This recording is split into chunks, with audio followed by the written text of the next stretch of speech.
মা আমার রুমে এসে বললেন, বাবা জয়, তুই নাকি টিকটকে ফানি ফানি গল্প দেস, আবার মানুষকে অনেক হাসাস। আমি মায়ের দিকে তাকিয়ে হালকা একটা হাসি দিলাম। মা বললেন, তোর নাকি অনেক মেয়ে ফ্যান আছে। মায়ের মুখে এমন কথা শুনে একটু লজ্জা লাগছে। মা বললেন, দেখতো এদের মধ্যে দিনাজপুরের কোনো মেয়ে আছে নাকি। আমার তো কেমন খুশি খুশি লাগছে, মা তাহলে আমার বিয়ের কথা ভাবছে। আমি একটু ভাব নিয়ে বললাম, তুমি কোনো চিন্তা করো না মা, আজই তোমার জন্য দিনাজপুরের মেয়ে বের করছি। মা বললেন, হ্যাঁ দেখ একটা ভালো মেয়ে পাওয়া যায় নাকি। না ঘটনা তাহলে এবার ঘটেই যাবে মনে হচ্ছে। দিনাজপুরের ভাষাটা একটু কঠিন, বুঝতে সমস্যা হয়। মেয়েগুলি খারাপ না, এতদিন পরে মা বিয়ের কথা ভাবছে, এটাই তো বড় কথা। টিকটকে আইসা একটা ভিডিও দিলাম, দিনাজপুরের মেয়েরা যোগাযোগ করো। বেশ কয়েকজনকে পাওয়া গেল।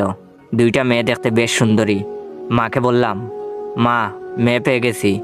আমার মা আলগা একটু হেসে বলল, ভালো। জিজ্ঞেস করতো বাবা রক্তের গ্রুপ কি। এবার আমার মনে পড়লো, আমার এক ডাক্তার আঙ্কেল কয়েকদিন আগে মাকে বলেছিলেন, বিয়ের আগে ছেলে মেয়েদের রক্তের গ্রুপ জেনে নিতে হবে। এই জন্যই মনে হয় রক্তের গ্রুপ জানতে চাচ্ছেন। আমার রক্তের গ্রুপ ও পজিটিভ, আর রক্তের গ্রুপ নিয়ে কি যেন সমস্যা হয়। এ নেগেটিভ একটা মেয়ে পাওয়া গেল। এই মেয়েটা দেখতে অনেকটা নায়িকা নুসরাত পারিয়ার মতো।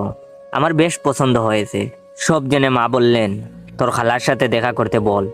আপনাদের বলতে ভুলে গেছি, দিনাজপুরে আমার এক খালা থাকে। আমার যে কি ভালো লাগছে, মা দেখি সব ব্যবস্থা করে রেখেছে। তখন আমি মাকে বললাম, আমরা কবে যাব মা।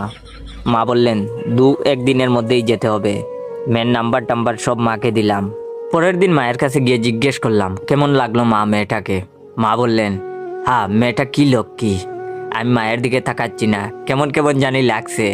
মা বললেন, এমন ভালো মেয়ে হয়, চেনা নাই জানা নাই, এক কথায় রক্ত দিতে রাজি হয়ে গেল। আমি চমকে গিয়ে বললাম, মানে।